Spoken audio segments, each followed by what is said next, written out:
সরকারি খাস জমি, এখানে মহিষ চরান স্থানীয় খামারিরা। এতদিন নির্বিঘ্নেই কাটছিল দিন, অথচ হুট করেই তৈরি হলো নতুন নিয়ম। এখন থেকে ওই জমিতে মহিষ চড়াতে গেলে চাঁদা হিসেবে খামারিদের দিতে হবে মহিষ প্রতি 200 টাকা। আর নতুন এই চাঁদা প্রথার অভিযোগ উঠেছে স্থানীয় এক ছাত্রদল নেতার বিরুদ্ধে। এমন ঘটনা পটুয়াখালীর বাউফল উপজেলার লালচর এলাকার। খাস জমিতে মহিষ চড়াতে যাওয়া খামারিদের কাছ থেকে চাঁদা নেয়ার অভিযোগ উঠেছে। ভালোবাসার শ্রেষ্ঠ ব্লেন্ডে লাইফটা ভরপুর, চা মানে ইস্পাহানি মির্জাপুর। মাইনুদ্দিন নামে এক সাবেক ছাত্রদল নেতার বিরুদ্ধে। আমাকে যারা যখন মহিষ আছে পিঠ থেকে টাকা দিতে হইবে, আনালে মহিষের ঘাস হইতে দিবে না। বরাবর এই জোরে ঘাস খাওয়াইছি, তা দেয়নি।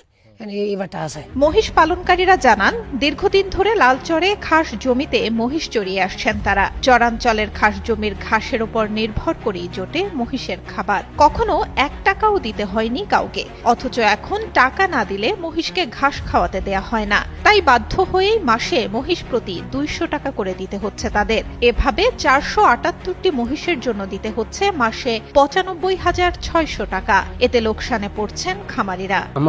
আমরাই মজবুরি ঘাস খাওয়াই, কিন্তু কেউ আমাকে 1 টাকা দেওয়া লাগে নেই। যে গোটকে 200 করিয়া টাকা দিতে হইবে।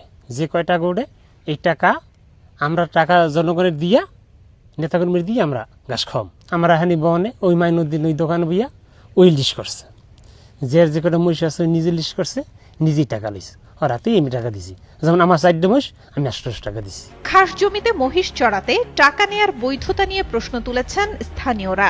জানান, বিষয়টি নিয়ে দীর্ঘদিন ধরে আলোচনা চলছে। তদন্ত করে প্রয়োজনীয় ব্যবস্থা নেয়ার জন্য প্রশাসনের প্রতি দাবি জানিয়েছেন তারা। বিএমপি এসে দেখে হারা আনেন চৌকুট হইবে, সাদা খাইবে, বিচার চাই আমরা, আমাকে ভয় দেয়।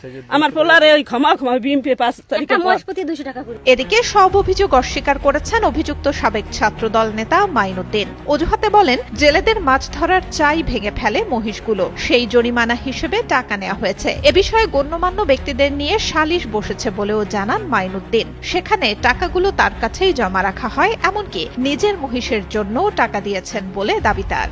এই বয়সের টাকা চায়, তুই টাকা উড়ে লিখা আমার এই টাকা দেন, এই লেওয়ার দোকানের পাঞ্জানা হয়েছে রে, আমি ধরছি আর এই আমার মতো খুব। অন্যদিকে জেলেদের সঙ্গে কথা হয়েছে জানিয়ে মহিষ পালকরা বলছেন, মাছ ধরার কোনো চাই ভাঙেনি, এমনকি কোনো টাকাও দেয়া হয়নি জেলেদের। চাই লাগলে আমার কথা বলছি, চাইরা বলছে না আমাকে কোনো টাকা দেওয়া হয় নাই, আর আমাকে কোন চাইও ভাঙানি। এ বিষয়ে পুলিশ জানায়, এখনো কোনো লিখিত অভিযোগ করা হয়নি। অভিযোগ পেলে বিষয়টি তদন্ত করে আইনানুগ ব্যবস্থা নেওয়া হবে। সুলতানা সুরমা, যুগান্তর নিউজ।